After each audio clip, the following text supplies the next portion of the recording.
Okay, good evening. I'm Tom Mackin, the Mayor of Perrysburg. I'll call the City Council meeting for September 1st, 2020 to order. And since we may have more people listening in, please make sure you say your name before you talk if you're going to, at certain points during, so people know who you are. Roll call, please.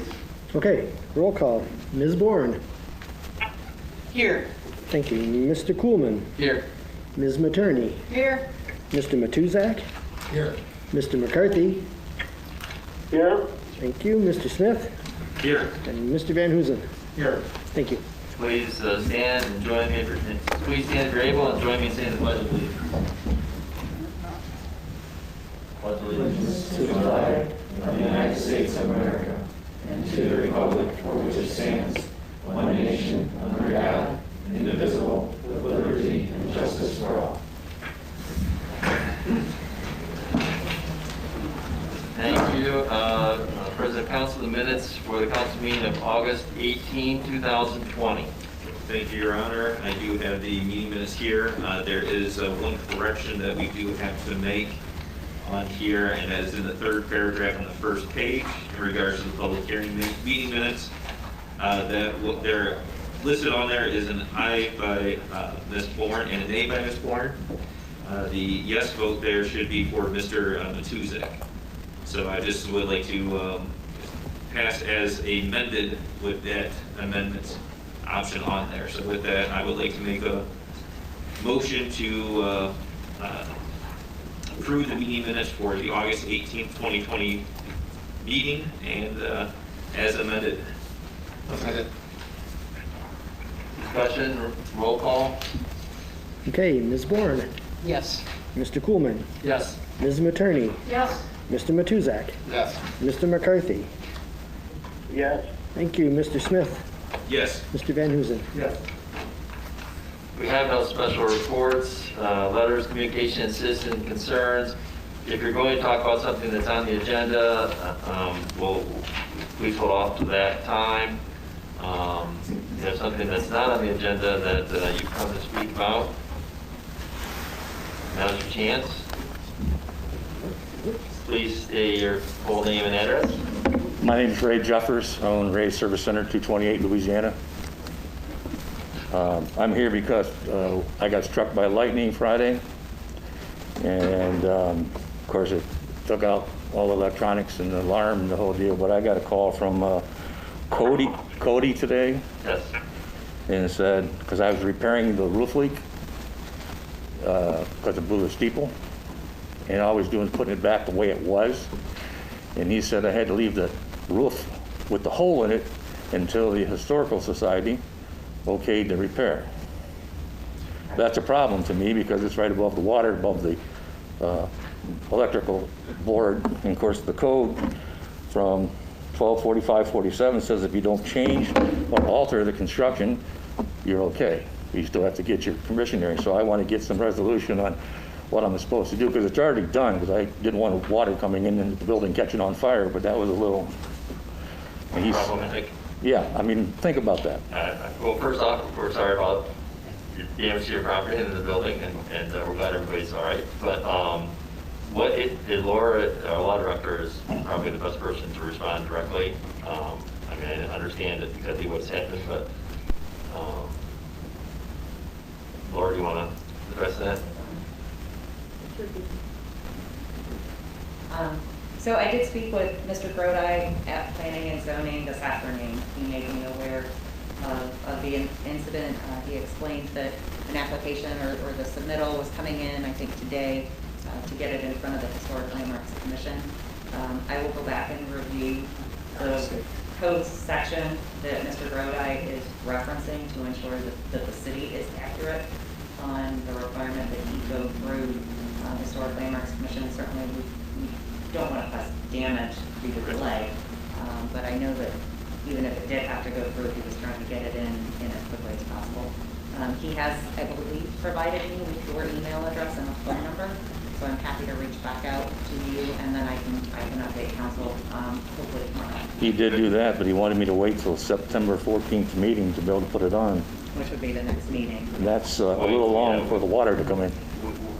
We can't resolve anything today, but the administration will get back to you tomorrow, and we will work through how best to make sure that there's no ongoing damage to your building. It's fixed. It's back the way it was, exactly.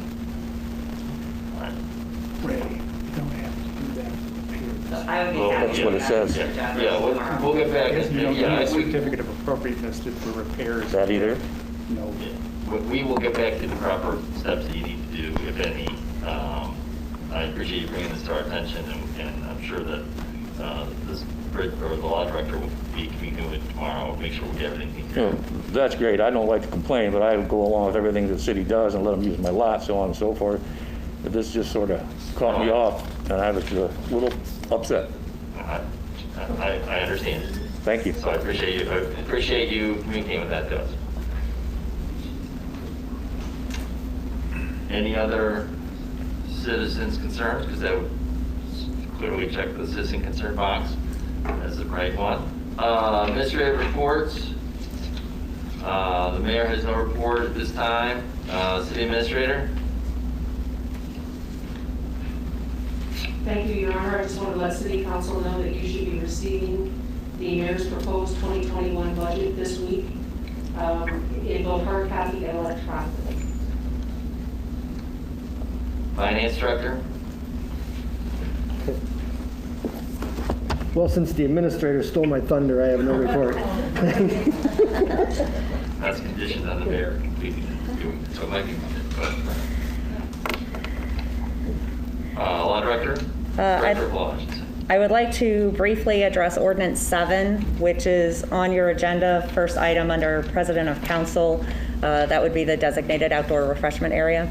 At your place, I've provided you with two documents, one that references proposed amendments that are discussion points for council based on some conversations and questions I've received, as well as an amended map. You also have some bullet points that have been put together by the administration just on some practical matters in the event that City Council chooses to adopt a designated outdoor refreshment area, just some practical matters that we would anticipate as to working through the process of the actual implementation of that DORA. If you could first look at the proposed amendment sheet that I gave you. Based on some questions that I have received, the first was from Councilman Kuhlman, who had requested the map be amended to extend partially down 2nd Street, encompassing the property that the representatives from TrueFit had spoken to council about at, I believe it was your public hearing. So that map, the drawing has been updated to extend the green line down 2nd Street. That would also encompass the public restrooms that are located on 2nd Street as well.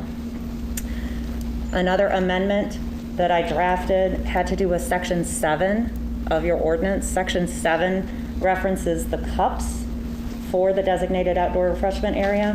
And those in that amendment, that would limit the cups to a maximum size of 16 ounces. And then the third amendment would be as to Section 8.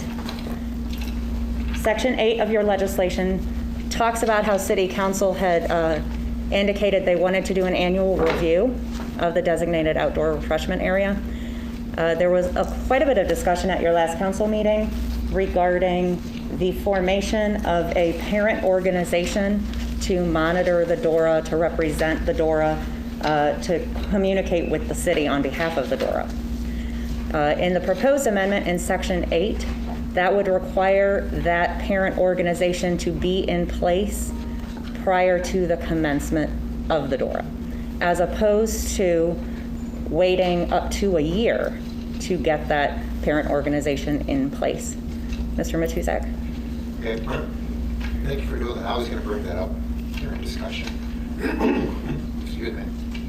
Because it says, so shall create one legal entity, and I believe create the legal entity that they had discussed, the 501c6, and give the IRS approval for exempt status and all that takes quite a while. When you say legal entity, does it have to literally be a legal legal entity, or can it just be a partnership, a general partnership that they form? You know, it's not anything registered with anybody. This is going to create the door. This will prevent the door. It has to be a legal entity like they want to do. It'll prevent them from operating this way. I would believe that, and so the legal entity, and I believe just from the communications I've been part of from the applicants, that they were looking at that nonprofit 501c entity. However, it is my legal opinion that it needs to be an entity that can sue and be sued, if you're following me. So that would be, at least if I was advising the city, that's what I would be looking for. Where it falls within the tax code is less of a concern of mine, but we would certainly be asking them to not only carry their own umbrella liability insurance, but also to name the city as an additional insured through that. Okay. I didn't ask the president that I prefer one tax status over another. I decided this is going to take some time. So you just expressed, in your opinion, your legal opinion, what a legal entity is, but that's nowhere in the document. So what if they come to you with something that's not able to be sued or re-sued? It doesn't say in here that it needs to be sued or not be sued. Since you incorporate that definition into the document. I think that's a perfect discussion point, and I think that would be something that, as council, if council chooses to discuss that amendment this evening, I would advise that we put that language in. Okay. Procedurally, the ordinance 7 has already been read on its first reading. Council's options are to read it on its second reading this evening, or to waive the second reading and hear it on its third reading. After it is introduced, procedurally, throughout discussion, if anyone chooses to make a motion to amend any one of these sections, you would want to do that obviously prior to final adoption. The legislation has been drafted as an emergency measure. It was drafted that way based on my interpretation of council's discussions of wanting to be able to have this available as soon as possible.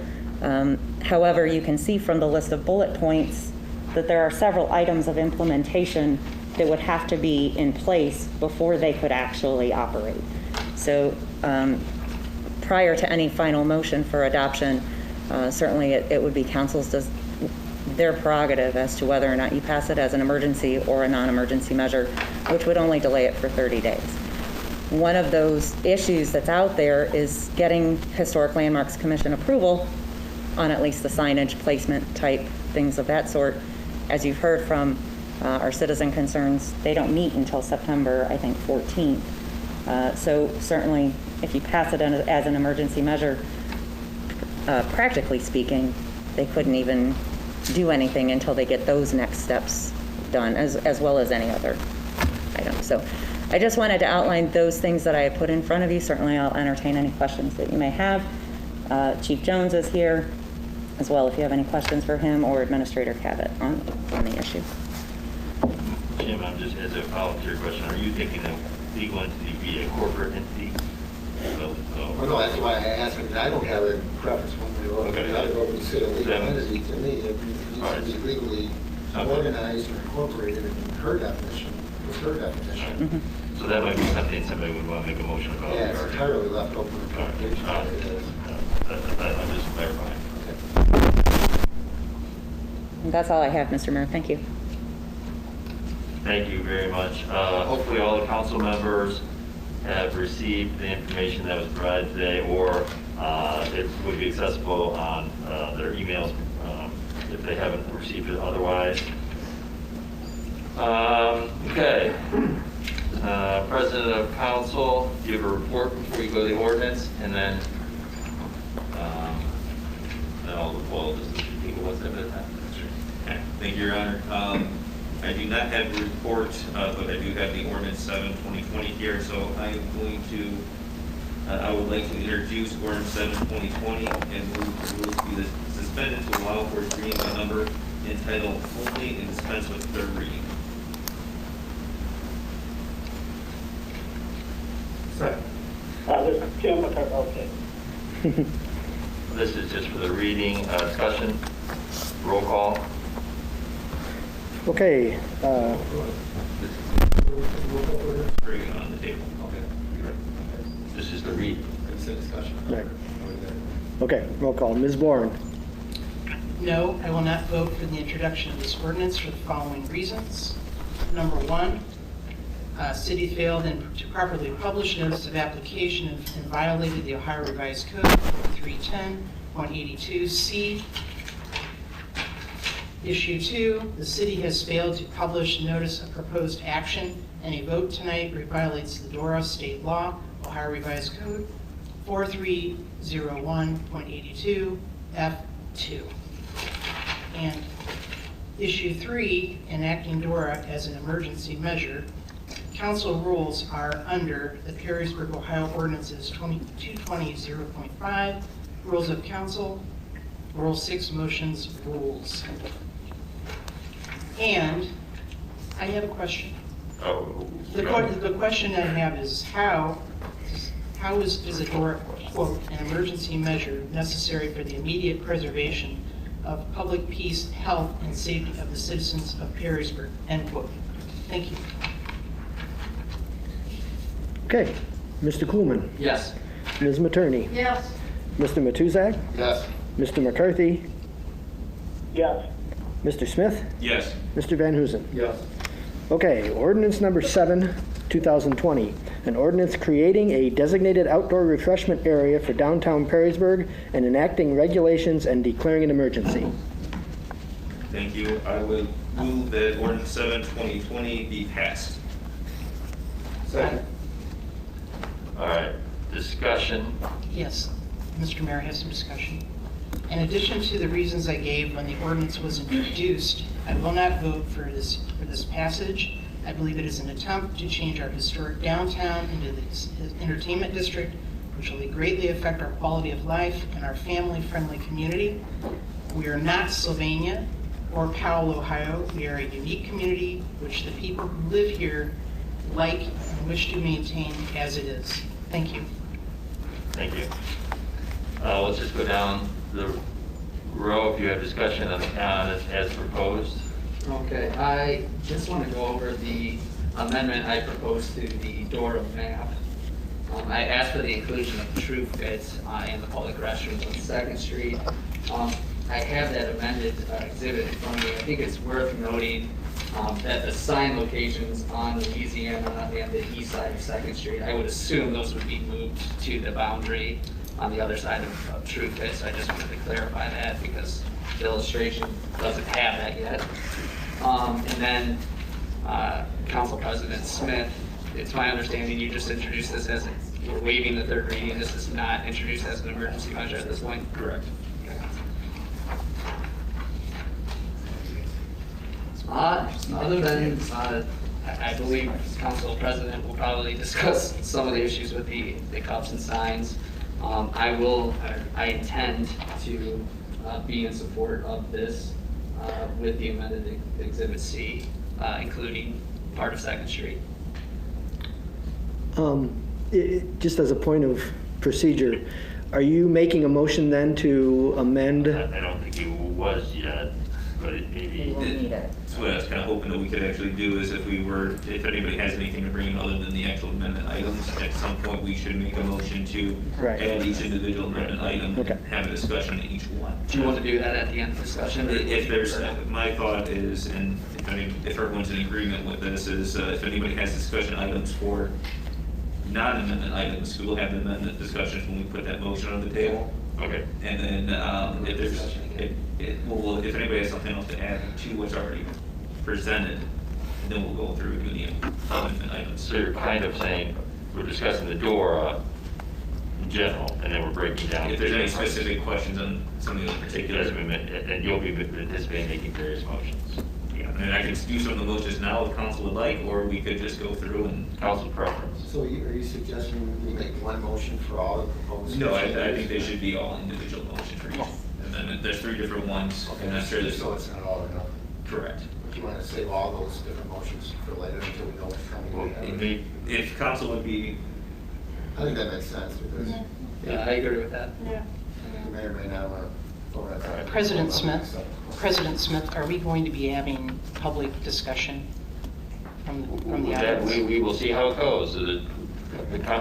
Public discussion is not necessarily required. Council is free to accept public discussion, or if council is ready to vote at a certain point, after it discusses, it can do that. It's been the practice of the Perrysburg City Council in the past to, on critical issues, allow for, at a certain point, very brief statements from the public on particular topics, and that would be council's preference. I would be willing to do that today, but we'll take it one step at a time and see how people want to proceed. Okay. So, I'll wrap up my discussion. I intend to introduce that as a motion to the DORA map. I'll do that at the conclusion of discussion. I will tell the community of Perrysburg, I've been very encouraged by the response to this legislation. There's no doubt that the community members are involved in this city, and I really appreciate that. At this point, the correspondence I have received and the people I have talked to and the research I have done have led me to be in support of this ordinance and approving it so that we have that option downtown. But I will add in, there are some very legitimate concerns, and that is why that legal entity that that Jim was referring to is very important to get formed. Consider that a compliment, Mayor. Yes. the record will reflect that. And that is why my personal view is I do not believe it is appropriate to pass this as an emergency measure, so I support that it not being treated as such. There's time, there is time needed to meet some of the requirements that were proposed as far as signage, training, some of the other issues that we need to get through to make sure this is done correctly. And done with the correct oversight and not pushed through. So while it will have my support, I do think it's appropriate not to read it as an emergency measure at this point. All right, thanks. Councilman Tucek, do you have anything?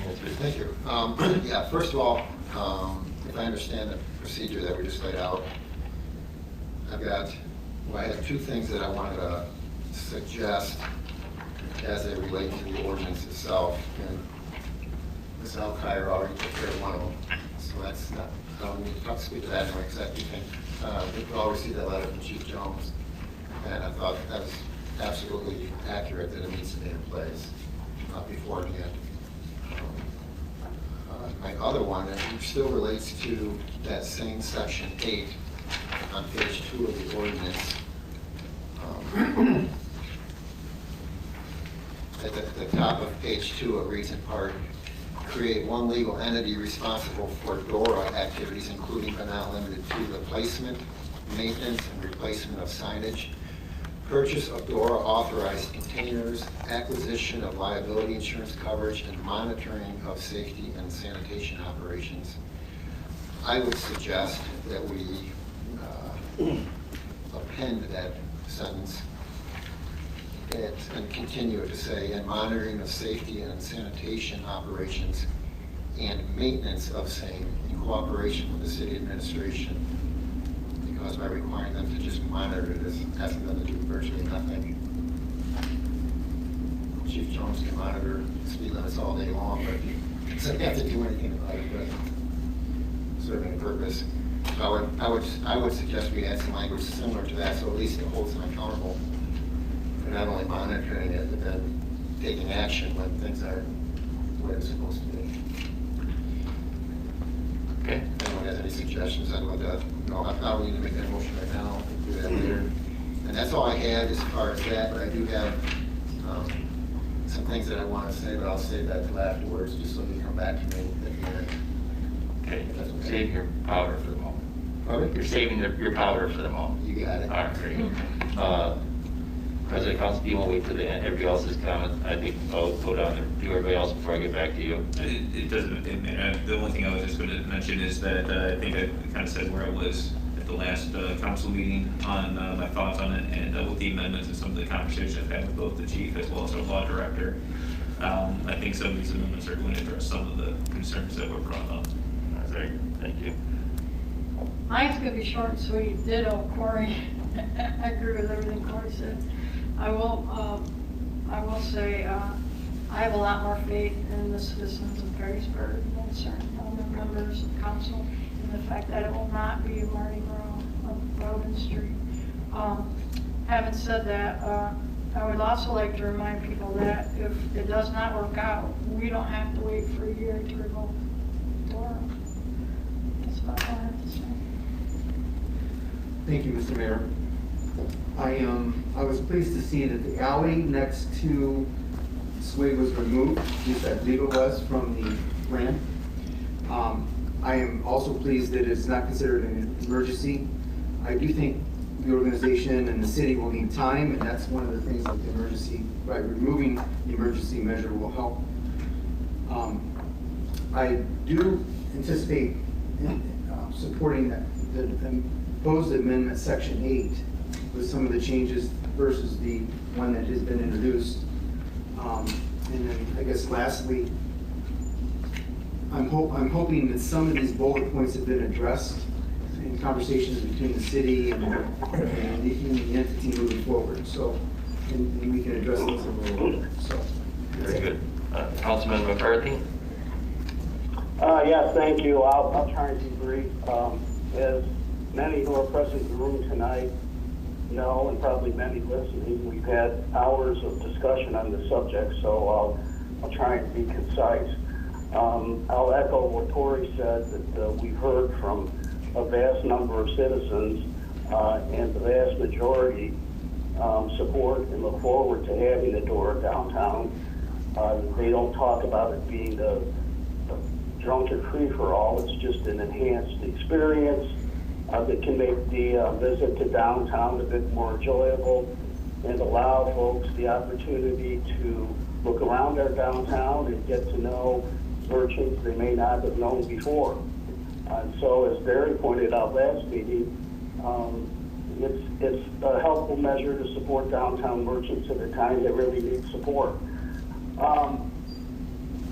You know, on the legal entity issue that Jim raised, which is a good one, I think either a corporation or a partnership can sue and be sued. And I'll defer to Laura, but a corporation could be formed and it could pursue 501c6 status. You know, I assume they would do so quickly, but they don't have to be a 501c6 to form a corporation, as far as I know. And Tom, I'll let you weigh on that, and so you weigh in on that as well. I'm intrigued by Corey's thoughts about expanding the door boundaries. I don't think it's advisable to do that at this point. I think for two reasons. One, policy, one practical. One policy reason is, as you go down that street, you don't have like retail merchants that would benefit from this experience. And I'm not completely certain. I know John Wellstein wrote us, and he's the owner of TrueFit, but I'm not completely certain how it benefits TrueFit. And second, as a practical matter, if you're going to expand those boundaries, I'm concerned that it would need to be revisited by the administration and the police and just be another setback for door. I think it would be preferable to get the door in place, get some experience under our belt with how it works, and assuming that it does work well without significant incident, maybe we can think about that. Finally, the ordinance is written, I should have addressed this in one of the earlier meetings. It prohibits signage on city-owned poles. I'll note for you that in Toledo and Sylvania, the signage is located on city poles, sometimes on telephone poles. And it's not that this signage is signage, you know, saying come to Swig's Restaurants or something like that. The door is formed and established and created by the city. It's as much city business as any other thing that's not a city pole. And if the city pole is there, available, in many cases, I think would be a better, from a visibility standpoint, a better option. I think we should rule that out. I don't know how else you'll handle signage, but I don't think anyone favors having to add, you know, a whole bunch more new signs when we have poles that are available and could be used, I think, in a tasteful manner, and the Historic Landmarks Commission will help us do that. So those are my thoughts. I've supported the downtown door from the beginning. The Levis door was a very responsible, attractive option. But at the time, I voted against that because I thought downtown was the more appropriate place. And so I intend to vote for the door tonight. All right, thank you very much. As it appears the council is going to start kind of going through particular items, I'm going to open it up to public comment. Please briefly state your name and address, and then briefly state your point. As a courtesy to others who may want to speak, limit your points to a minute or two if possible. And if somebody else has already said something that's consistent with what you were going to say, I would ask you not to duplicate something that's already been said. So if you would like to come to the mic and you haven't already had a chance to speak, this is your opportunity. We have already received a lot of public comment. All right. My name is John Orser. My address is 125 East Front Street in the city. I am a registered voter, a taxpayer, and a local business owner. With your permission, I will sit here because it's going to take waste time going up to there and coming back again. And can you hear me? This, as Mr. McCarthy said, this has been talked about at great length. And it seems like several of you have already made up your mind. I'm going to do two things here. I'm going to mention that, unfortunately, this is the product of two myths, which is a politer way to say it than lies, about Perrysburg and where it is. The first myth is that this is not just a way for a few bar owners to make some extra money that is supposed to help the other businesses. This is simply ridiculous. It's not going to help the other businesses, it's going to injure the other businesses. It was said that this isn't going to be Bourbon Street, but people who walk around drinking are going to do what people who walk around drinking do. The second comment is an older one, but it's been around since about 2013. And this is the idea that somehow the city of Perrysburg is behind and it needs to catch up. And it needs to catch up by spending a ton of money modernizing things. I mean, this is again ridiculous. Everybody wants what we have already. If you like Sylvania, then go live in Sylvania. Okay? If you like Sylvania, then go live in Sylvania or live in Powell, Ohio, or any place else. We are a unique place, and people who live here like it being a unique place. Now, the last thing I'm going to do is, during the course of this operation, there was a petition circulated, and 59 people signed the petition. They are all people who say they do not want this under any circumstances. And since I'm going to read the names, John, I'm going to read the names. Don't cut me off. No, you're not. You're not. That's already a public record. It isn't a public record. It is too. It's given to council. Yeah, but the public doesn't know about it. Do not cut me off. Sir. You work for me. You work for me and the people who pay your salary. I understand. So don't interrupt me. I'm tired of this stuff, this thing being railroaded through. You understand that as a former mayor, you understand that people speak at council as a courtesy to council, and they offer to allow people to speak for a brief period of time. Council has that document. They all understand it and they all read it. So I ask you. You don't have the document. When I was mayor, I didn't cut people off as you do. I was on council at the time, and I would beg to differ, but I'm not going to get into that discussion. You better not. I would please ask you that as a courtesy to respect everybody else in the room. Everybody else in the room except you wants to hear it. I would beg to differ on that point, but it's council. Thank you. Well, here it is. Starting from the beginning. Aubrey Arndt, Deborah Bourne, Janet Bourne, Pamela Bortz, Phil Karen, Joy Carson, Lois Churchill, Walt Churchill, Michael Cousineau, Doris Curry, Richard Curry, Martin Drain, Sandra Deutsch, Barry Deutsch, Martin Drain, Gail Duty, Sandra Duty, Maya Fish. I think we are starting a dangerous precedent. Well, Please let him Please let him finish. No, let's be careful. Diane Freese, Kitty Gibson, I am Sally John. Galagowski, Tim Galagowski, Ilya Gupta, Brian Hatfield, Carrie Hatfield, Catherine Hensler, John Hensler, Mary Ethel Marie Huntley, Nasser Khan, Zach McKenna, Robert Moran, Christina Miller, Kenneth Miller, myself, Cass Barrett, Michael Barrett, Valerie Barrett, Nancy Flagar, Ann Pilkington, Joseph Pilkington, Al Rava, Carolyn Rava. I object to the reading of that because it's public. Because record. what? Point of order, Jan. Let him finish. I have the floor. Hold so on, keep your- everybody just, we're going. Madeline Rexler, He's taking Thomas up everybody's Sawicki, time. Lawrence Shepard, That's fine. Carol Shepard, Patricia Sierra, Barbara Smith, Michael Smith, Kimberly Swerble, Thora Swerble, Greg Salewski, Nancy Salewski, Mary Terrain, Ravi Vistothan, Betty Wyland, and Ralph Wyland. And these are only a few because, unfortunately, because of the way you act, people are afraid to come in here because they think they're going to be threatened. So that concludes my remarks. Thank you very much. We appreciate you concluding your remarks. As the council is ready to proceed, I don't know that we need to.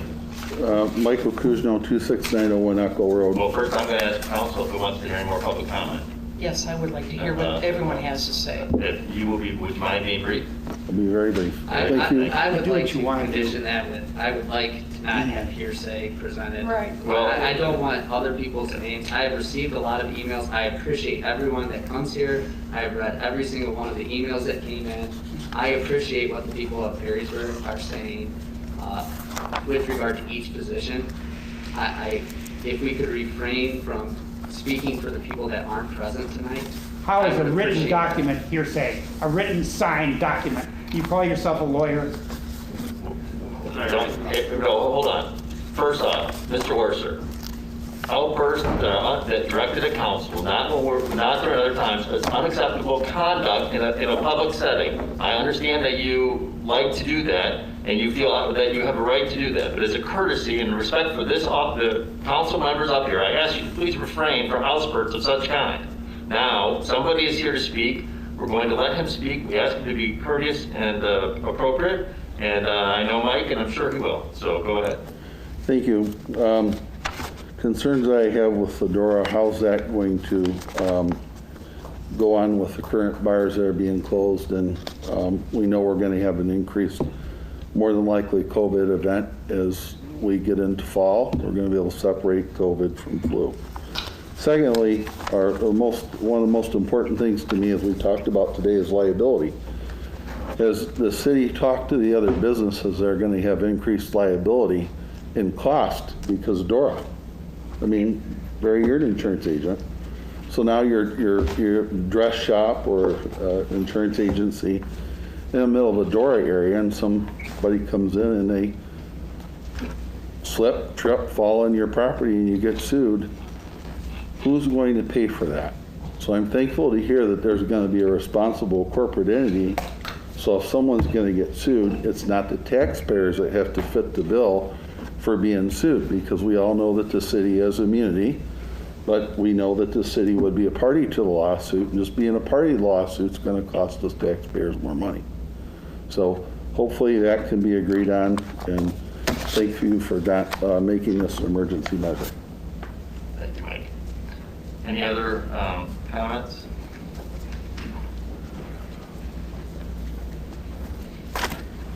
I will say I'll keep it brief. I did speak at the last meeting. You have to state your name again. Yes, Zach McKenna. I live on 125 East 7th Street. As I said, I spoke at the last meeting. I'd like to speak at this one as well. And I apologize for my outburst earlier, but the reason I did do that is I wanted to hear what Mr. Orser had to say, mainly because that's one of the issues I've taken issue with here. Is once again, in accordance with the Ohio Revised Code, all things pertaining to the application need to be shown to the public or made available to the public. That has not happened. Still, the new amendments that have come out that are being spoken about today, not available. I take issue with that. It leaves the public at a disadvantage of knowing what is going on. I am going to the the Perrysburg City Council page that has provided all the documentation on the door so far. And again, even under the amended DORA map, it still shows the old map. So I hear there is a proposed amendment to move it to 2nd Street. That's not shown to the public anywhere. And if supposedly these names are available to the public, it's again, nowhere to be found for us. We can't access the city municipal building right now. It's closed. So how am I, as a person of the public, supposed to receive this information? A few other notes. F1D, F1E, and F1F of the Ohio Revised Code pertaining to the DORA, I feel like these are not met in the current form of the provision. F2, the first meeting date was not properly advertised in the Messenger Journal, I believe it was put. It was put as the day after the day it actually occurred. And, sorry, I have one more here. B. While you're doing that, have you essentially made a public records request for those petitions? Is that what you just? Yeah, I would like to see that be made to the public. You essentially, either people have emailed for public records requests or you called in, or just like you did now. So we'll get you that list. You essentially just made a public records request and we will get you that information. I greatly appreciate that. And the last one here, which was B5.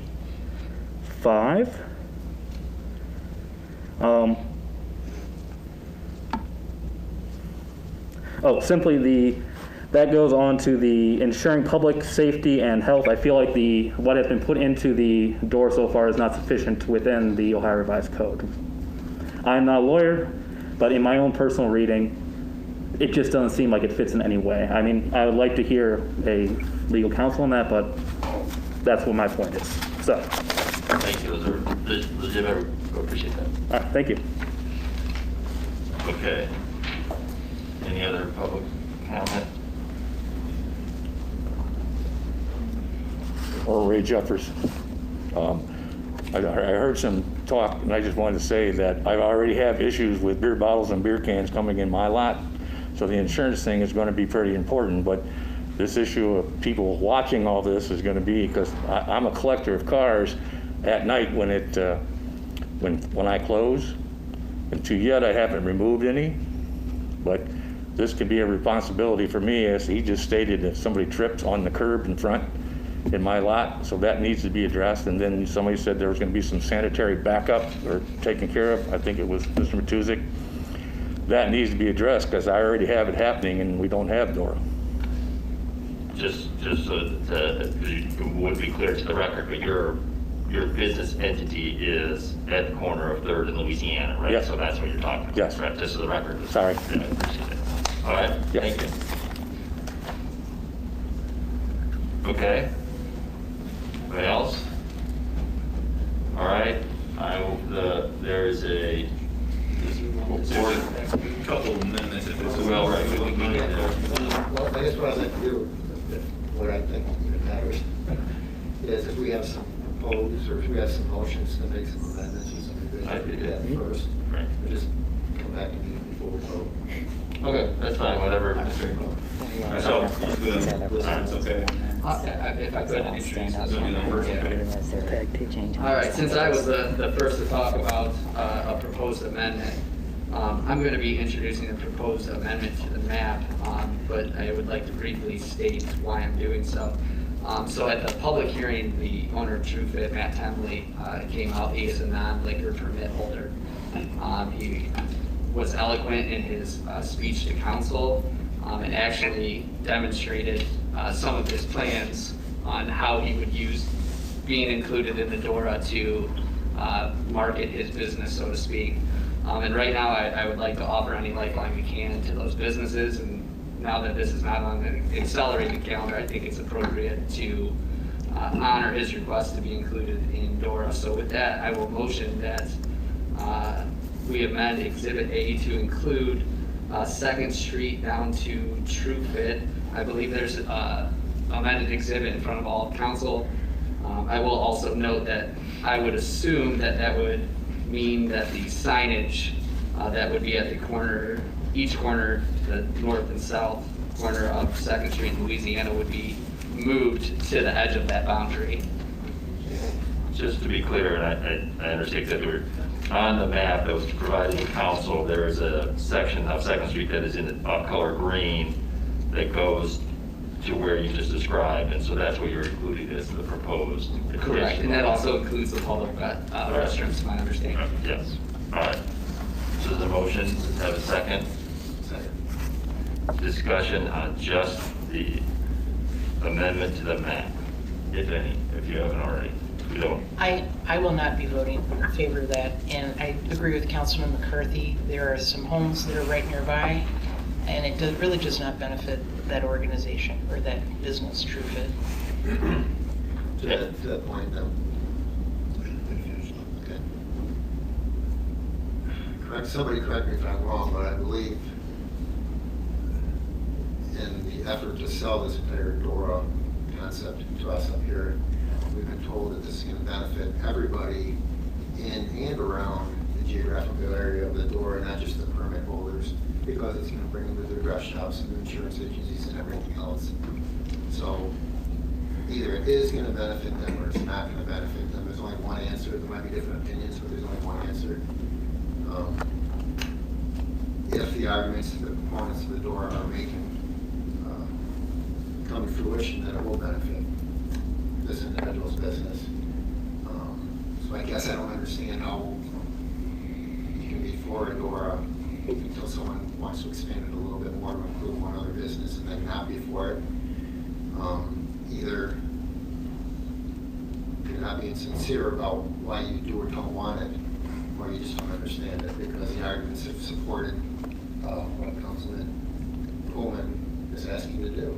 It's just throwing in one other business. And the guy was probably, in my own opinion, the most impressive person that spoke at that public meeting that we had. He was up there for a long time, and he answered questions. He didn't deflect questions. And, I think it makes all the sense in the world if we're going to have a DORA that we include that section of 2nd Street so that that gentleman's business can be included in this.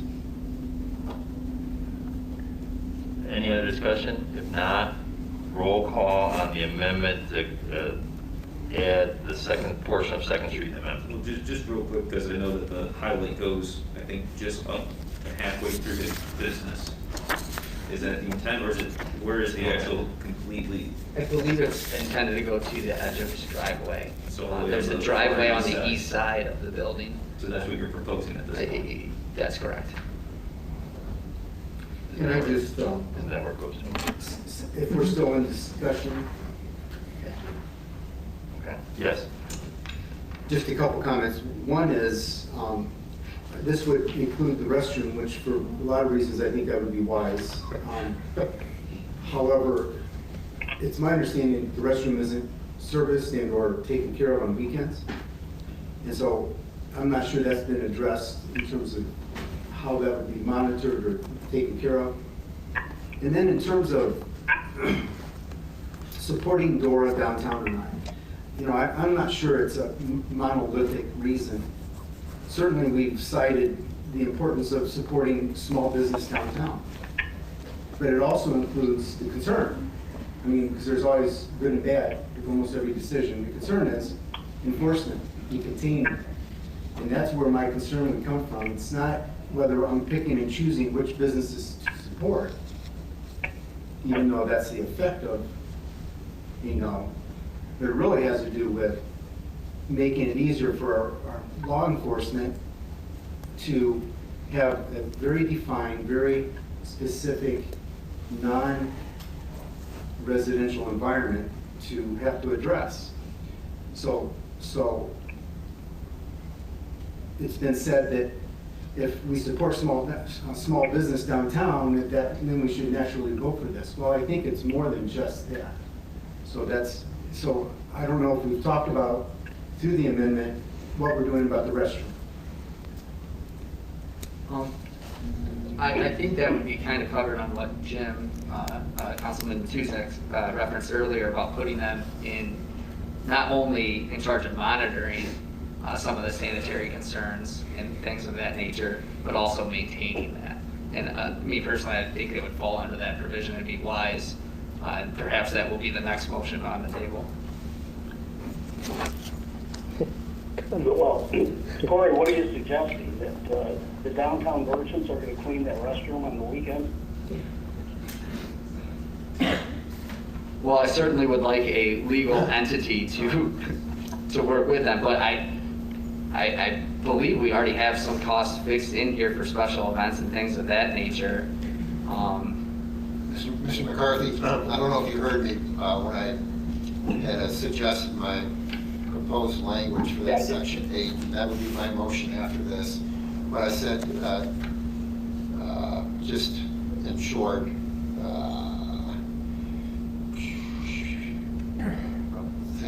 acquisition of liability insurance coverage and monitoring of safety and sanitary operations and maintenance of same in cooperation with the city administration.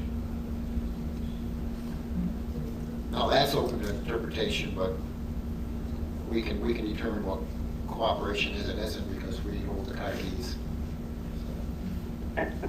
Councilman Matusek, I do like the way you stated that because I would be very uncomfortable giving someone who is not a city employee a key to a public facility that is on a timer for locks. So if it's open to interpretation, and that could mean that this entity is paying the cost of the overtime incurred to perform maintenance off schedule, I think that could certainly be acceptable.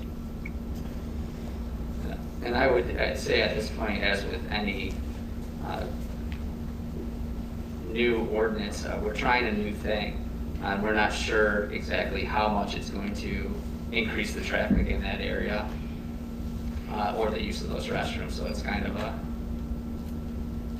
a monitor and maintain situation with cooperation of the city. In my opinion, I think we are potentially voting on something that's going to increase the cost of these organizations, and I'm not certain I really want to do that at this point without any input from them on if this is going to be something to move forward with or something that they would want. If this is something that we're putting forward that's going to increase the cost to maintain additional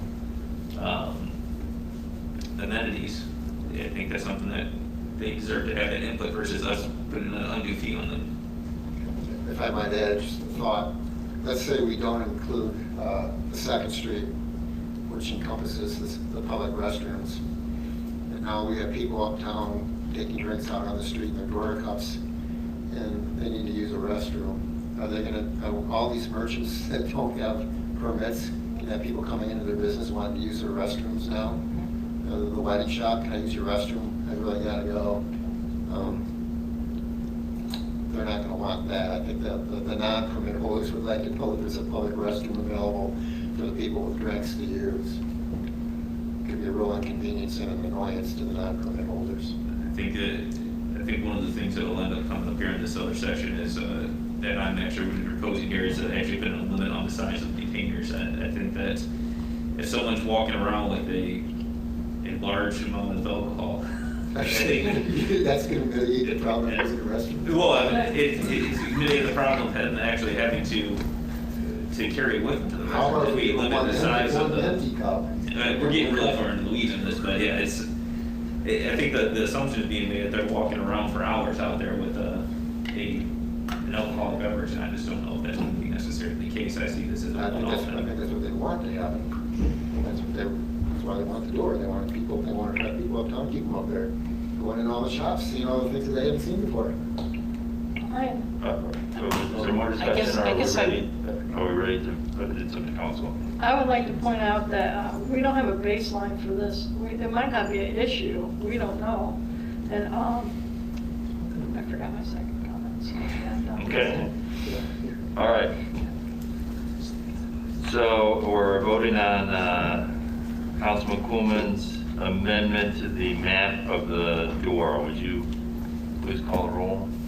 Okay, Ms. Bourne. No. Mr. Kuhlman. Yes. Ms. Materney, Yes.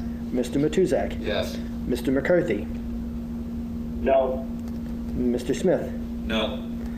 Mr. Van Oozen. No. Okay, so it fails 4-3.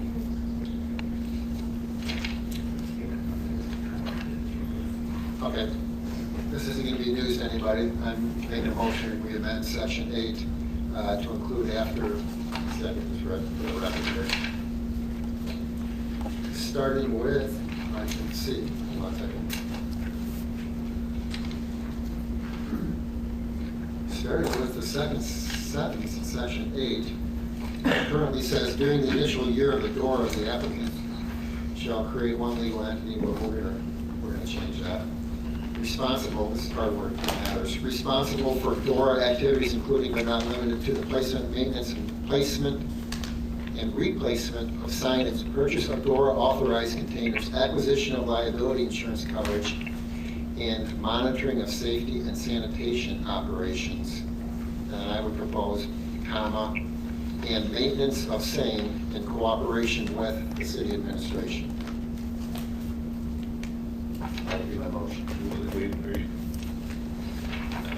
Just read this off as a motion. What's this up? That's the, That's a seven. would be combined both into one, if that's okay. Okay. Strike everything I just said. Rewind it. Let's start again. To replace it.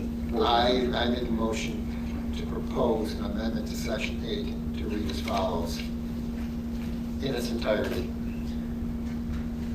Prior to the commencement of the DORA, the applicants shall create one legal entity responsible for DORA activities, including but not limited to the placement, maintenance, and replacement of signage, purchase of DORA authorized containers, acquisition of liability insurance coverage, and monitoring of safety and sanitation operations, comma, and maintenance of same in cooperation with the city administration. City Council shall review the requirements of the DORA as established herein 1 year from the effective date of this ordinance to determine whether to continue the DORA under the same or modified terms and conditions or dissolve it in according to statutory provisions. Okay, so you're replacing, there is a section 8, there was a draft proposed, you're just essentially striking, not going to ever submit that one, but you're submitting as a proposal to section 8, where you Right. just There's the read. one that's in the legislation that we have, there's the one that Ms. Alcar gave us tonight, Right. and all I did is take hers and add my. Right. You basically read. So this one was never introduced, so this is the new section 8, as you read the new proposed amendment to section 8. That would be my motion. Yes, okay, thank you. And it's down this middle second. Discussion, let's go to Mr. McCarthy. Those sound fine to me. Any other discussion on this side of the dais? We had discussed earlier about providing some type of a definition of a legal entity. Do we want to make that into this motion as well? Yeah. We can.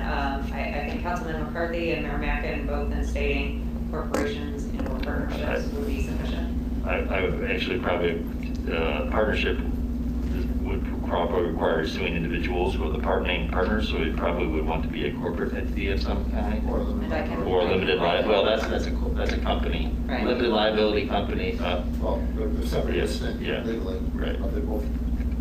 a corporation or a limited liability company. That would be correct. Or partnership. No. So not a partnership. Initial motion, and then That would be my, all right, so that's a good call.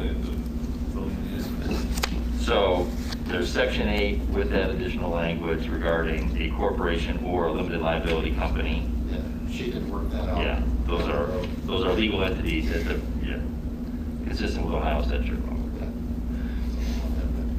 Okay, so anybody on the right side of the dais have any comments? If not, I'll go to the left side and go Ms. Bourne, Councilman Bourne, do you have any? I'm going to say no. I've stated all my comments prior to this. Councilman Coolman? If not, no comments, then we'll just go to roll call. Okay, we'll reverse the order. Mr. Van Hoosen. Yes. Mr. Smith? Yes. Mr. McCarthy? Yes. Mr. Matuzak? Yes. Ms. Materney? Yes. Mr. Coolman? Yes. Ms. Bourne? No. All right, and there's going to be a two additional amendments here. One that Mr. McCarthy had mentioned here that I'm going to bring up at some point, but I'm going to add an amendment here on section 7. On section 7, it'll be replaced with, I would like to make a motion to amend section 7 to say as required by section 4301.82 F1G of the Ohio Revised Code, beer and intoxicating liquor shall only be served in plastic bottles or other plastic containers which are no larger than 16 ounces, which shall be provided by the qualified permit holders in a readily identifiable container that identifies the name of the establishment that is serving the beverage and is approved by the city's police department. So essentially what this motion is to set a certain size limit to the actual cups. Councilman Smith, shouldn't that be up to council to decide on some of that? Yeah, that's his motion. I second. All right, so let's go to, again, we actually, the discussion on the amendment to section 7 involving the door cup size with least. Yeah, I just think that it should be up to council. That should have a say in some of that if this is going to be the case. That's what I'm saying. So what is you ready for against it then? I'm not for it as written. Okay. Any other comment on this side? On the left side of the dais? The only thing I'll say is the reason why I wanted, where's my mask off? One of the reasons I brought this forward is to ensure that this is something that's consistent moving forward versus different changes that does show that it's not something of a cup that's going to get 20 ounce or 24 ounce or 40 ounce, one of those big bubbles, I don't know. There will be no door pitchers. There will be no door pitchers going around. It'll just be one individual cup to kind of put that in our boat. And I would just like to say that even though this is going to be codified, I hope we can maybe address the fact that we may have alternative other than plastics. And I just have to say that, even though at this point we don't. Someday we'll have virtual cups. There you go. All right, hearing no other, Councilman McCarthy, any comment? No, I think that's a good idea. All right. Roll call then on the amendment to section 7. Okay, we'll start with Ms. Materney. Yes. Mr. Matuzak? Yes. Mr. McCarthy? Yes. Mr. Smith? Yes. Mr. Van Huzen? Yes. Ms. Bourne? No. Mr. Coolman? Yes. Okay, thank you. All right, and then, Mr. McCarthy, I know you mentioned previously regarding the sign that shall not be located on the city-owned poles. I was hoping to ask to see if that is a motion that you would like to have strike from section 3. Yes, correct. Yes, where it now says signage shall not be located on city-owned poles, I would strike the phrase shall not be owned on city-owned poles, and then obviously leave in that it shall be found to be in compliance with the Perrysburg ordinances and subject to final approval. I'll second that motion, if that's a motion. Mr. Mayor, if I may. Yes. My concern with that amendment is our current ordinances would prohibit such posting on those city poles. So you would be making a special exception as it relates to just a door. I just want to make that at least known. Would that mean we need to make? Question. Go ahead, Tim. Laura, question for you. What does that ordinance say, the one that prohibits something? I'm sorry, I meant to look that up and I forgot to. I think it would be looking at any of our, in general conversation, when we've talked about any of the posting within city right of way and posting of any signs, it's actually a much broader issue that we've looked at throughout the city. I do think it is a notable point that they are not advertising signs for specific businesses. It would just be a general sign that would be identifying the areas. So I just wanted to bring it up as we're talking about it. It wasn't necessarily one that was brought up in advance that I could research and prepare more for you. Yeah, I know, I meant to and I forgot to, but My general understanding of that ordinance, but don't bet me on it, is that I would assume the ordinance says that, you know, private individuals, corporations, or the thoughts of this effect would be they can't hang signage on city-owned signs. The city-owned signs would be for city business. And I think the door, if it's enacted, is city business. So that's my thinking. And if we need to, if it's an exception to an existing ordinance and we need to reconcile that at some point, I think we can go forward to do that. But I think, as I look at our downtown, I think the city-owned poles would be the most effective way to alert people they're leaving the door up. You know, don't be dragging your cup out there. So that was my thinking. Mr. McCarthy, can you explain, this Councilman Duzak, will you explain to me how a separate legal entity formed by citizens of the city of Perrysburg that creates signs and hang them on the city signs would be the city using the poles, not someone other than the city? Because we just told them that they have to create a separate legal entity, separate and distinct from the city, so that we can cut sue out them. there, Jim? Pardon me? You cut out. Oh, I'm sorry. We just passed an amendment saying they have to create a separate legal entity so that we can sue them or they can be sued because they're separate and distinct from the city. So how can they be using city poles and city property to put signs on it and rationalize that those are city signs that they're putting up?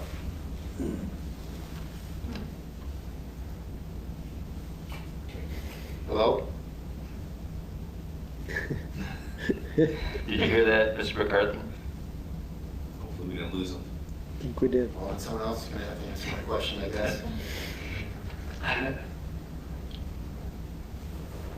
We will endeavor to try and get him back.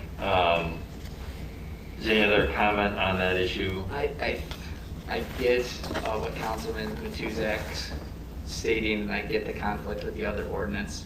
I think it makes logical sense to not add, because I would assume these new signs are going to be on poles in the right of way anyway. So to me, it doesn't necessarily make sense to create new objects to hold that signage. It keeps things simpler or consistent. So I don't want to interrupt you, but we just had this discussion. I'm getting old, so I don't remember when we had this. I don't know if it was a committee meeting or a council meeting, but I was told that we cannot selectively enforce planning and zoning ordinances. Right, so And it sounds like we're trying to create an opportunity to selectively enforce or not enforce. So that would lead me to my question is, can we do another, or tag on to this amendment that allows it to be an exception to that ordinance, or do we need to specifically amend that ordinance to allow a DORA provision? And sorry to put you on the spot. That's all right.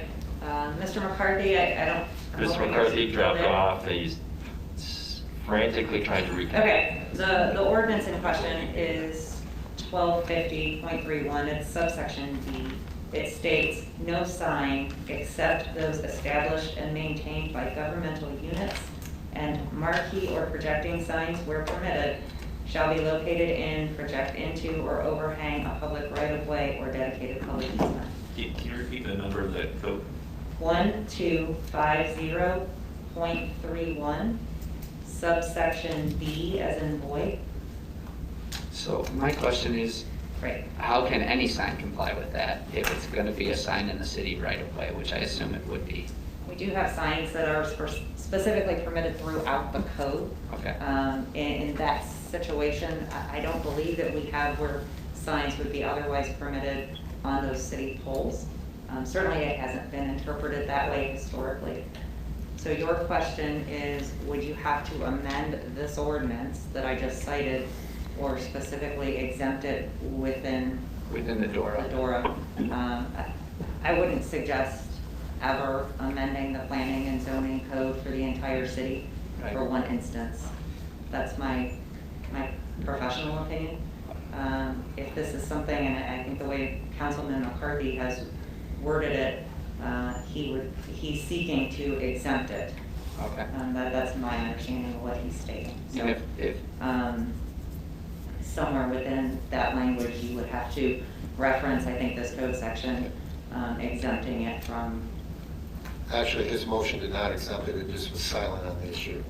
He struck the He wanted to strike it. Yeah, he didn't exempt it, he didn't provide an exemption language, he just wanted to strike it all together and be silent. If it's struck, Because what was in there was redundant, it was just repeating what the ordinance, planning zoning ordinance already says. So I do have a question here, because on part H of this, it does say the regulate, and we're getting really far in the weeds of the legal side of this. On that same section, it says the regulation of this chapter shall not apply to signs clearly intended for providing directions or instructions for vehicular or pedestrian traffic within a zoning lot. And I'm assuming since Dora would be a zoning lot and it's for pedestrian traffic and creating boundaries, that wouldn't be a way, I wouldn't consider Dora a zoning lot. you know, it just, okay. Yeah, I don't think you do, no. Yeah. I think that's referencing something separate. Right. Give clarification. No, that's a fair question. Sorry, Tim McCarthy, I'm back. I dropped out of the mall. I don't know how. What was the last thing you heard, Mr. Murphy? We have a code You were trying section, to- if you'd like. You were, Jim, it's quite apropos, you were trying to ask me a question and the phone just shut down. Okay, I'll repeat my question. Well, when I asked you to explain to me how you can rationalize that a separate legal entity that we just required to be set up so that it would be separate and distinct from the city of Toledo so that it can be sued by the city of Toledo or by other city of Toledo, but separate and distinct from the city of Perrysburg, so that it can be sued either by the city or by other people. And it puts a wall between, it erects a legal wall between the city and this organization. How signs that they create and maintain and put up on city poles would be considered signs that belong to the city? Well, because those merchants in that corporation they might form, they can't authorize a DORA. The only entity that can do that is the city of Perrysburg. And that's why I say it is a city sign. So that corporation can't exist. Well, if it existed, it wouldn't have any purpose though, unless the city creates a DORA. Yeah, that's the whole reason for getting the insurance, is to separate liability between us and them. So are the cups in the DORA the city's property? Is the beer that's being served in the DORA the city's property? No. Why not? Using your rationalization, it certainly would seem like it would be. Where do you get to draw the line between what does become the city's property and what doesn't? Because the city... The DORA authorizes an entity like this to exist. So once it exists, it exists. It's not the city. You know, we can ask for the liability insurance coverage as we do with other private organizations, but I don't think we authorize an entity to exist. We're not authorizing any. We create the legal structure in which they can't exist. And actually, we demanded the legal entity be created. Council has, I believe, Corey told us, one of the communities, the city just created. Yeah, if I could interject, Tim, because I believe you missed, part of the call where Laura was instructing us that perhaps it would be wise, or she did not, I was asking about changing it so that the signs would be allowed to be placed on city poles, because I don't think there's a need to add poles to downtown, especially if they're placed in an appropriate manner on our city poles. She suggested that we could potentially do an amendment to add an exemption to the existing code specifically for the DORA signs.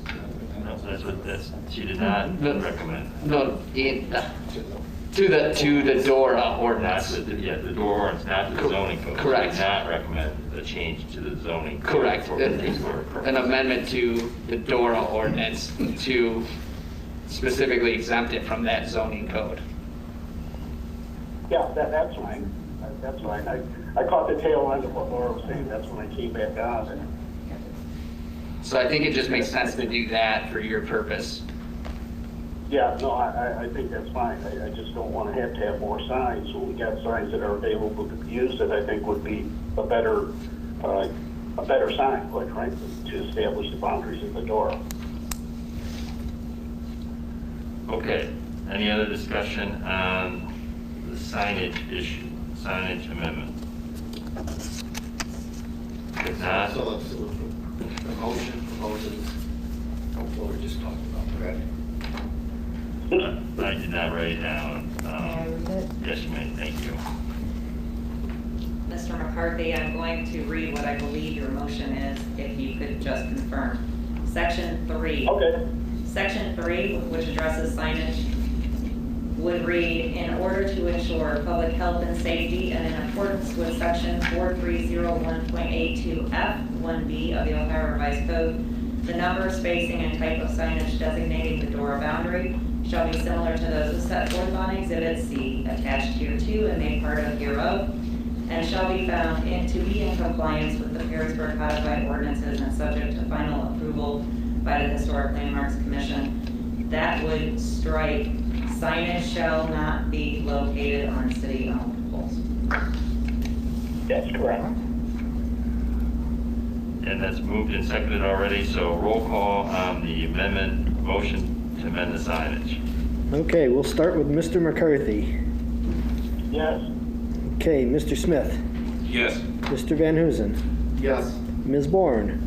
No, I've stated my comments already. Mr. Coolman. Yes. Ms. Materney. Yes. And Mr. Matuzak. Yes. Thank you. All right, I don't think that there's any other amendments to be made unless anybody has anything that we don't know of at this point. I would like to say something quickly. I would like to say that I disagree with what Mr. Coleman said earlier. Most of the people that I talk to throughout the city, and I've lived here about 45 years, have said that they do not want this DORA, and they feel that it's unfair to other places. I would agree with them. It's very unfair to the other businesses for us to just legislate only for them. I do like the downtown, I always have. I shop there, I dine there, I've done it for many years. That's what I have to say. Thank you, Mr. Matuzak. You asked for Thank you, Mayor. First, I'd like to thank everyone for the discussion. I thought that was really good. I think we made 4 motions to change things on the fly here. 3 of them went through, and one almost, and one vote shy of that. So I think that's an indication that we have a healthy city council up here, that we can do that. With that, now I'm going to read a statement that I came prepared with. Mr. McCarthy, last time I brought a statement, it was 5 pages long. I think I put you to sleep. Be careful, I'm sitting on a couch in northern Michigan. This one's going to be much shorter. You had spoke earlier tonight and said you're going to be concise, and you almost put me to sleep with your concise statement. Yeah, I'm hoping this is a little bit shorter, okay? So I'm just going to read this, and then I'll submit it to whomever I need to submit it to get it in the minutes, and anyone in the media would like a copy of it, or whomever else. Okay. The desire for a designated outdoor refreshment area has been a controversial issue in Perrysburg. The City Council has heard from the city administration, businesses located in Perrysburg, including those located within and outside the proposed geographic boundaries of the DORA, and from individuals residing within and outside the city of Perrysburg. As I have previously stated, the proponents of a DORA have cited the positive economic impact it will have on the businesses located in and around the proposed site of the DORA, and the attraction it will create, luring people to the city of Perrysburg. To date, I have yet to hear anyone provide any financial or economic data, historical, perspective, or otherwise, supporting the claim that the proposed DORA will have a positive economic impact for those proposing the DORA. I have specifically requested it multiple times. Either it can't be done, or those that could provide such information refuse to. Either way, the proponents of the proposed DORA have failed to support such a claim. City council members prematurely announced their support of the proposed DORA, eliminating any reason for the proponents of the DORA to answer the questions the community is entitled to have answers to. As to the alleged attraction the proposed DORA will become, we should each be asking ourselves what, as a city, we represent and what we want to become. This brings me to my philosophical reasons for opposing the proposed DORA.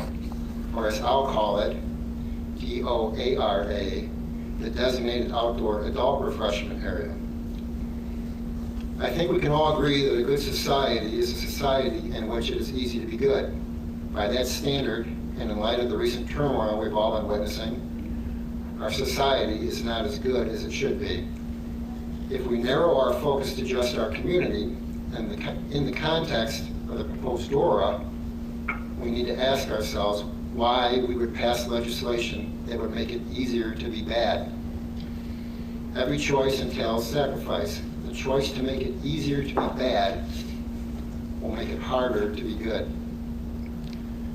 Some of us up here have liberal-leaning beliefs and others prefer more conservative beliefs.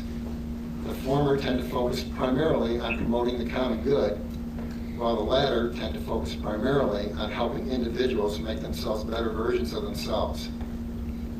Both are noble causes, but you can't build strong walls with weak bricks. The pandemic has also been cited by some proponents of the proposed DORA as another reason for needing the DORA. The pandemic is a rationalization for DORA, not a reason. A DORA cannot be relied on to be the glue that holds this 2020 shit show together. I encourage my colleagues to vote no tonight, even if it is not the popular thing to do, but because it is the right thing to do. Thank you. Thank you. Okay, so everybody said their say, roll call. Okay, Mr. Coolman, Absolutely, yes. Mr. Matuzak, No. Mr. Smith, Yes. Ms. Bourne, No. Mr. Van Huzen, Yes. Ms. Materney, Yes. and Mr. McCarthy. Yes. Okay, that's 5-2. Thank you very much. It just passed, it was not emergency. Correct. Okay. I think that, Your Honor, that ends the President of the Council's report. thank you for that brief. That brief report. Okay, so if any, we're going to move forward now.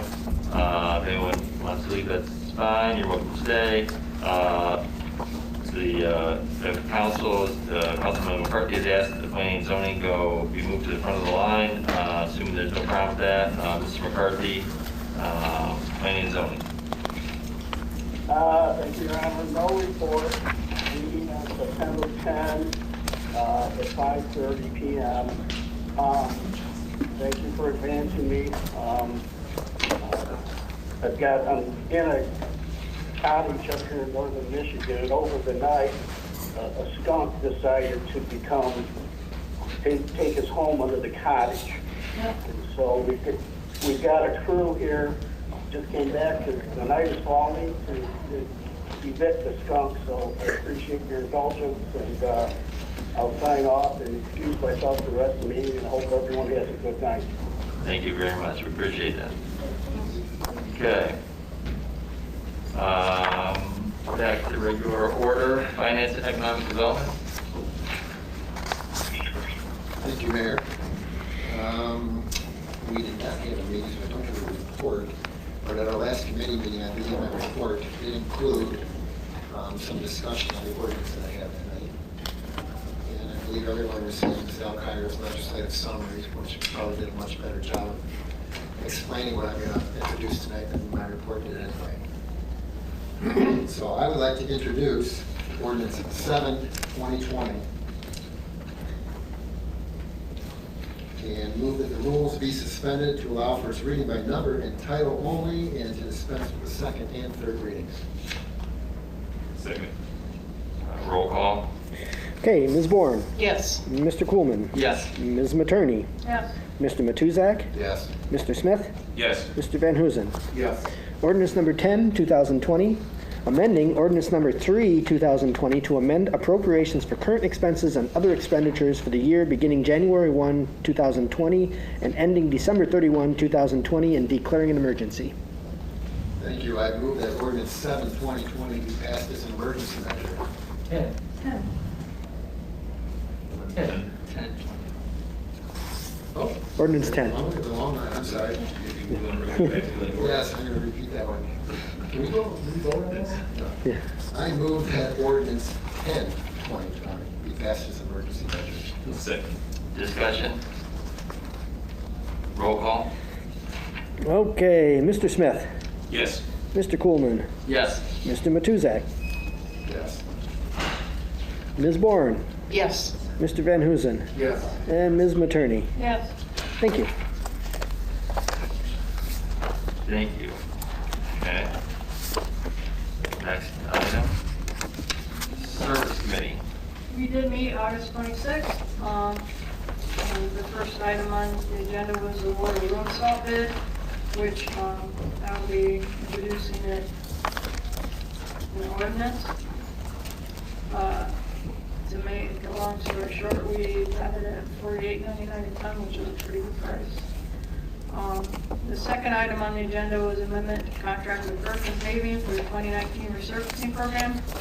Now, this is a change order. It has to do with the change order. And this particular project was bid before we had contingencies, which we've now included in our bidding. So there's no contingency in this. And most of the work was sidewalks and curb ramps repairs, which we were there, and it's cheaper if you ever know about, if you guys are aware of mobilization and other items, would have made it a lot more expensive. So we went ahead and repaired them. Accepting roads, alleys, and green space for codified ordinance. Right now, the way it exists, developer submits as built to a subdivision, and final walkthrough is done by city staff. The code states the set streets, alleys, and green space need to be accepted by ordinance. She said that it has not been done since 2017. Ms. Elkhart stated that the list is not complete, but it will be ready to send to council by the end of the week. Moving forward, Ms. Elkhart said that it would be easier to do this as a plat is finalized instead of batches as it is done now. There's brief discussion about whether service is proper committee to review this. The committee agreed 3-1 to send it to council. Approval pending receipt of the list of streets to be accepted. Other business, request to purchase radio control mower. Ms. Elkhart stated that the request came in too late from the Department of Public Service to put on the agenda. They are requesting approval of contract with Century Equipment to purchase a radio control mower. There are several areas in the city that are too dangerous to mow due to the slope. Mower to, it's 3-1. And this machine will go up to a 55-degree angle. It's a very unique piece of equipment, so we can't bid it out. And we had $38,000 in the budget for this purchase, but the price has increased $1,077.50 since the budget was prepared. There are funds available in other service department line items that can be used for the difference, and we recommend this go on to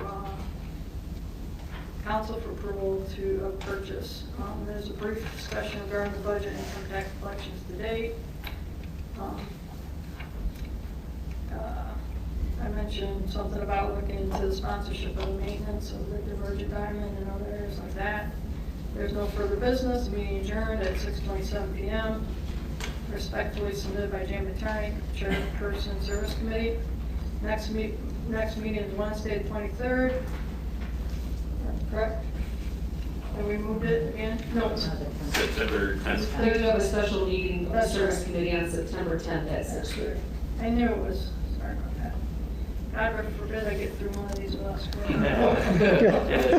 Thank you. September 10th at 5:30? 6. Okay. After planning is over. Okay. Now, I would like to introduce ordinance 11/2020 and move that. Are you gonna do, can you do some of them as a group, or are you gonna do? Yeah, I can do them as a group. Councilman Materney, could you please separate them off for us, please? Okay, well, okay. I'd like to introduce ordinance 11/2020 and move that the rules be suspended to allow for its reading by number and title only, and to dispense with the second, third readings on this one.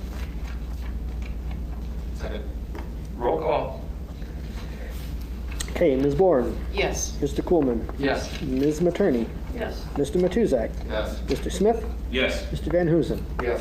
Ordinance number 11, 2020, accepting roads, alleys, and green space per codified ordinance section 1295.07 and declaring an emergency. You gotta get 4 shots at this, Jen. Move for passage. I move that we pass ordinance 11-2020 as an emergency measure. Second. Roll call. Oh, discussion, I'm sorry. Roll call.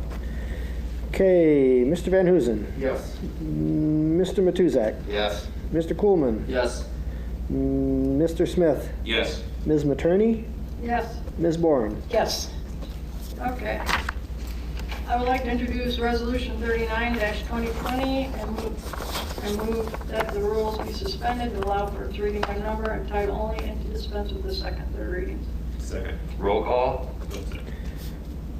Okay, Ms. Bourne, Yes. Mr. Coolman, Yes. Ms. Materney, Yes. Mr. Matuzak, Yes. Mr. Smith, Yes. Mr. Van Huzen. Yes. Resolution number 39, 2020, accepting the bid and authorizing an agreement with Cargill Incorporated for winter road salt for the 2020-2021 season. I move that Resolution 39-2020 be passed as an emergency measure. Discussion, Doesn't have to be emergency. It's Oh, not an emergency. I'm sorry. just for passage. Yes. There you go. Let's offer. Discussion? Do we have a second? Jonathan? No, second. Roll call. Okay, Mr. Coolman, Yes. Mr. Smith, Yes. Ms. Materney, Yes. Ms. Bourne, Yes. Mr. Van Huzen, Yes. Mr. Matuzak. Yes. Thank you. Okay, I would like to introduce Resolution 40-2020 and move that the rules be suspended to allow its reading by number and the title only and to dispense with the second, third reading. Second. Roll call. Okay, Ms. Bourne, Yes. Mr. Coolman, Yes. Ms. Materney, Yes. Mr. Matuzak, Yes. Mr. Smith, Yes. Mr. Van Huzen. Yes. Resolution number 40, 2020, accepting the bid and authorizing an agreement with Century Equipment for the purchase of a slope mower in the amount of $39,077.50 and declaring an emergency. I move that Resolution 40-2020 be passed as an emergency measure. I have discussion. We have a second, so we have discussion. I have discussion. Thank you, Mr. Mayor.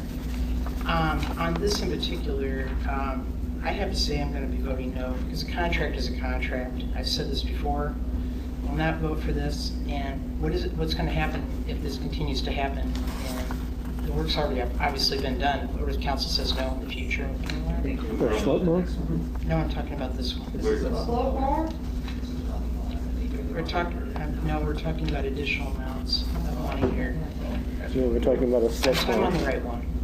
Which one are we on? We're on 40 for a slope mower. 40, purchase of a mower. All right. All right, so discussion done, roll call. All right.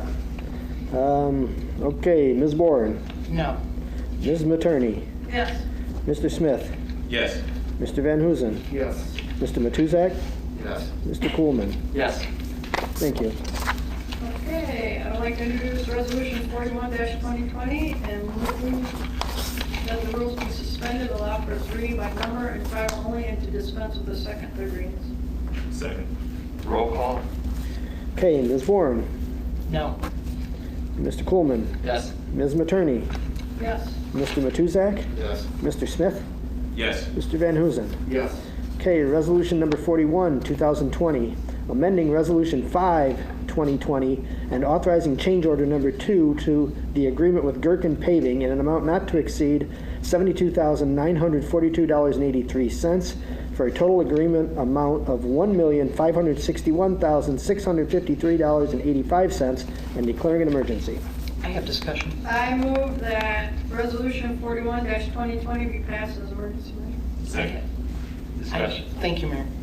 On this one in particular, the same thing as I said before, a contract is a contract, and you can't continue to ask the taxpayers to continue to pay for more when it's already been agreed upon beforehand, so I'm going to say no. I would like to point out this work was not agreed to beforehand, it was added to the project after the fact. seems to be a pattern that's been happening all year. I think this is under our old system, is that correct? Yes. Where we're factoring in percentage of change orders, just to make that clear. Yeah. That is correct. I believe this is one of the last paving contracts that was awarded in that fashion. Okay, thank you. Any other discussion? If not, roll call. Okay, Ms. Materney, Yes. Mr. Smith, Yes. Ms. Board, No. Mr. Matuzak, Yes. Mr. Coolman, Yes. Mr. Van Huzen. Yes. Thank you. I have nothing to add other than the fact that one was good. I love your piece of Nobody on the dais has done the same thing. It's anybody rushing throws down because we've all done that. So, or at least I speak just, I should not speak for council, I will just speak for myself. A 5-hour energy drink does wonders while you're up here. Doesn't do good for my writing. Very good. Safety committee? Thank you, Mr. Mayor. Yes, Jan, it's been on more than one occasion that something like that's happened for me. Thanks. On August the 25th, the Safety Committee met. Committee members present were myself, Deborah Bourne, and Jimmy Tuzak. Also present were Richard Cabot, Laura Alkire, Patrick Jones, Chief of Police. Discussion regarding electric scooters. There is before the legislature House Bill 295 that is trying to address low-speed electric scooter provisions. Our ordinance does not address this. Specifically, they're often referred to as e-bikes or commonly known as adult razors. Councilman Coleman was suggesting that we address this because of safety, and we decided as a safety committee to hold off creating legislation until we hear more from the legislation before the state. Discussion on replacement of items in the city right away.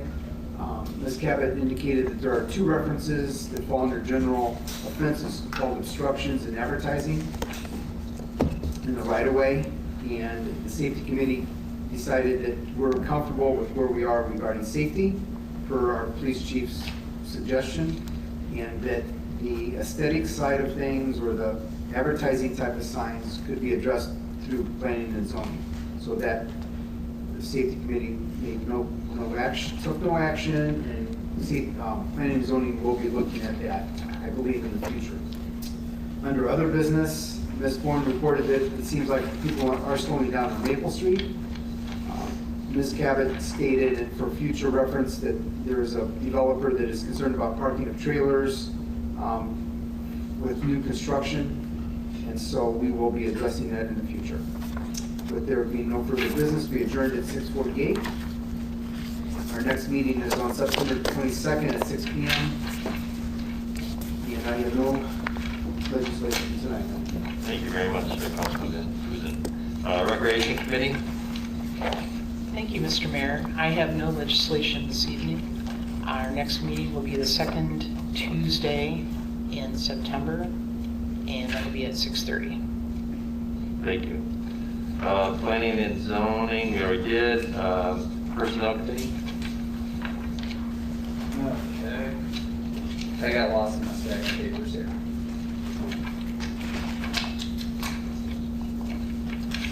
There we go. All right, I do have a report from the August 25th meeting.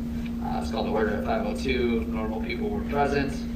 I'll try to kind of slice and dice my way through this. We talked about the employee handbook. Ms. Alkire stated that there were 2 main issues that the administration would like to get the opinion of the committee on, that are overtime and light duty. Ms. Chalfant said that we don't always grant light duty requests. She said that it is granted probably half the time. Ms. Alkire stated that light duty is also addressed in the collective bargaining agreements, and it is not guaranteed. Ms. Alkire explained that our ordinances read that employees will get overtime for work performed in excess of 8 hours a day or 40 hours a week. The language proposed for the handbook would adopt the Fair Labor Standards Act language of over 40 hours a week. Ms. Alkire stated that this language will need to be passed by ordinance. The committee agreed 3-0 to recommend approval. There was a discussion regarding the handbook as a whole, whether it needs to be voted on by council. Ms. Alkire stated that she does not believe it needs to be, since it's an administrative function, Mr. Coleman agreed and added that maybe a motion by the city council stating support in concert with the administration is an option. Then it was adjourned. Next meeting is Tuesday, September 22nd, 2020 at 5 p.m. I do have a piece of legislation, and that will be ordinance 12-2020. I would like to introduce ordinance 12-2020 and move that the rules be suspended to allow for its reading by number and title only, and to dispense with the second and third readings. Second. Has this already been read before? I'm sorry? Has this been read before? No. Roll call? Okay, Ms. Bourne, Yes. Mr. Coleman, Yes. Ms. Materney, Yes. Mr. Matuzak, Mr. Smith? Yes. Thank you, Mr. Smith. Thank you, Mr. Van Hoosen. Yes. Okay, getting back on track here. Ordinance number 12, 2020, amending codified ordinance section 266.05-2, previously amended in ordinance 117-95 on August 22, 1995, and by ordinance number 159, 2006 on August 1st, 2006, and by ordinance number 158, 2006 on August 15, 2006, relating to the calculation of overtime compensation. Okay, I move that ordinance 12-2020 be passed. Second. Discussion? Roll call? Okay, Mr. Coolman, Yes. Mr. Smith, Yes. Ms. Bourne, Yes. Mr. Matuzak, Yes. Mr. Van Hoosen, Yes. Ms. Materney. Yes. Thank you. All right, public utility. Here, I get to start the meeting with the fund, and I get to finish with the funds. We do have a report here. We met on August 26, 2020 at 6:34 p.m. Members present were Ms. Attorney, myself, as well as Mr. Van Hoosen. Also present were Ms. Cabot, City Administrator, Ms. Elkire, Law Director, Ms. Gassi, Director of Public Utilities, and Mr. Schoenfeld, Deputy Director of Public Utilities. First item on our agenda was the presentation of the Grassy Creek Watershed Stormwater Master Plan. We had Kathleen Smith, Associate Hazen and Sawyer, Project Manager of the Grassy Creek Watershed Stormwater Master Plan, and intended to make a presentation to the committee on their findings. Ms. Smith, screw these up as I'm reading through this. Ms. Smith discussed the public collaboration aspect of the plan. Mr. Hoosen asked how many people were involved. Ms. Smith stated that they had at least 50 at each of the 3 meetings that were held and approximately 30 surveys returned. Ms. Smith stated that they created a map that indicated issues with flooding based on surveys and pictures provided by the residents. Then when there was a storm event, Hazen went out and verified the information. However, they did not go back into the backyards. Ms. Smith reviewed the recommendations, including inspection and maintenance of stormwaters and Grassy Creek, rehab in phases to maintain neighborhood disturbance, sewer improvements with taps for residents, and extend the sewer down Elm Street to the Maumee River. Ms. Smith said that there is a permit involved with that, and they are currently evaluating that. Mr. Smith noted that a good portion of Grassy Creek is on private property, and it makes maintenance difficult. Ms. Smith said that the residents went both ways on that. Some were agreeable to both the property maintenance, while others were not. Ms. Smith said that they recommend removal of the sediment in the creek. The committee had a discussion regarding cleaning the creek and how effective it would be. Ms. Smith stated that even if there was a very clean creek from point A to point B, we would still have problems. Ms. Gassi stated that debris and sediment is a factor. When we look at a 10-year storm event, there is additional infrastructure needed. Mr. Smith asked the administration if they're looking for plans of action at this time, and they're not. The next item was award of contracts engineering service for wastewater treatment plants. To try to make this a little long story short, it's a contract with Fishbeck and Engineering for $60,500 to analyze the wastewater treatment plant components and process. Mr. Van Hoosen pointed out that we just upgraded the plant, and Ms. Gassi said that looking into things that were not included in this upgrade, especially alternate chemicals for phosphorus removal. The committee agreed 3-0 for approval. Next item was award contract for engineering service for water system master plan. This contract would be with Arcadis in the amount of $149,854 to update our water system maintenance plan, which was last done in 2010. It was withheld for the last couple of years as we were working on negotiation where we're going to receive our water source from. Mr. Van Huzen asked if the East River Road project was part of the old water master plan. Ms. Gussie explained that the project is to save fees paid to the Northwestern Water and Sewer District, and it'll pay for itself within 5 years. This plan will include looking at growth areas, updating water demand, determining if there is a need for elevated storage, and if pump stations are adequate. Committee agreed 3-0 to recommend approval. Next one was authorization for the Ohio Public Works Commission application round 35.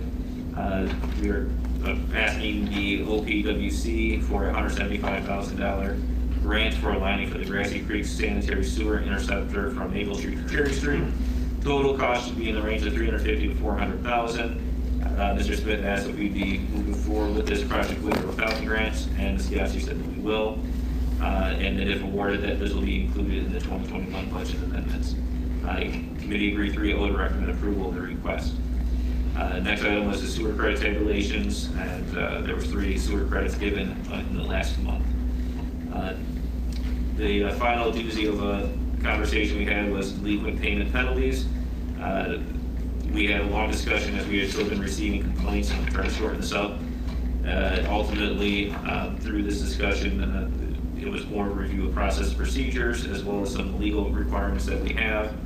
I believe that, and you guys can correct me if I'm wrong on this, members of the committee, but at this point there isn't any change. We want to see how the postage stamp is going to work, as if your bills are postmarked before they arrive, and everything will be okay. And at this point, from the conversation we had as well, if we were to legislate each individual late fee away, that it's just not something that's feasible, nor would it be practical. In other business, Ms. Gassi called attention to a hand up in the committee. Ms. Gassi said that this insert that is going out with the September bills, and I have received my bill on that insert. That being said, our next meeting will be Wednesday, September 23rd at 6:30 p.m. And I do have 3 resolutions to introduce here tonight. And if there is no objection, this one page here, I'm sure I get them all in here. I would like to combine them all. Can you separate them, Jonathan, please? Definitely do that right here it is.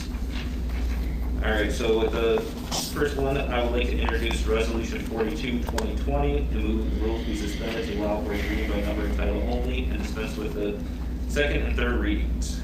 I second. Roll call. Okay, Ms. Bourne.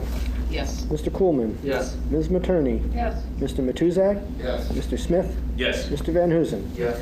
Resolution number 42, 2020, accepting the proposal and authorizing an agreement with Fishbeck Engineers in an amount not to exceed $60,500 to prepare the capital project planning report for the wastewater treatment plant and declaring an emergency. And I move that Resolution 42, 2020 be passed as an emergency measure. I second. Discussion. Roll call. Okay, Mr. Smith. Yes. Mr. Matuzak. Yes. Ms. Materney. Yes. Mr. Coolman. Yes. Ms. Bourne. Yes. Mr. Van Huzen. Yes. Thank you. I would like to introduce Resolution 43, 2020, and move the rules be suspended to allow for its reading by number and title only, and dispense with the second and third reading. Roll call. Okay, Ms. Bourne. Yes. Mr. Coolman. Yes. Ms. Materney. Yes. Mr. Matuzak. Yes. Mr. Smith. Yes. Mr. Van Huzen. Yes. Resolution number 43, 2020, accepting the proposal and authorizing an agreement with Arcadis US in an amount not to exceed $149,854 to prepare the water system master plan for the city of Perrysburg and declaring an emergency.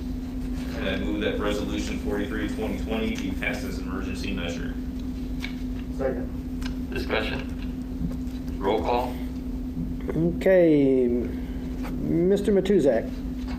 Yes. Ms. Materney. Yes. Mr. Coolman. Yes. Ms. Bourne. Yes. Mr. Van Huzen. Yes. Mr. Smith. Yes.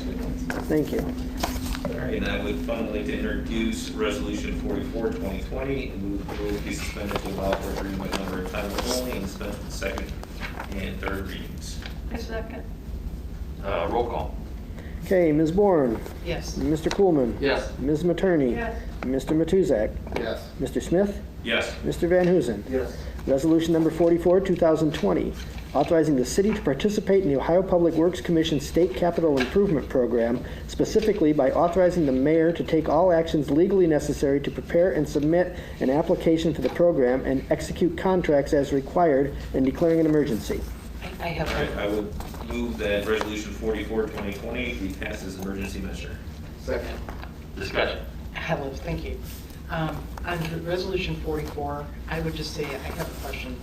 Are we talking about the grant being utilized to complete the sanitary sewer rehabilitation project? And that's going to be from Maple Street to Cherry Street. Where on Maple Street and Cherry Street would that be? Let the administration give you the specifics that you're asking for. Thank you. Good evening, council. So what we are proposing is that we apply for funding through OPWC, approximately $175,000, and this would contribute towards an approximate $350,000 sewer lining project. That sewer actually spans the distance between Maple and Cherry Street. It is currently in place. It is rather old. We have no city easements along there for that particular interceptor, so we are looking to line it. They do an inverted lining process. And if we are awarded these funds, that will go towards that project. But if we're not awarded those funds, we still need to move forward with that project. It's part of our CSO and SSO issue that we are dealing with EPA.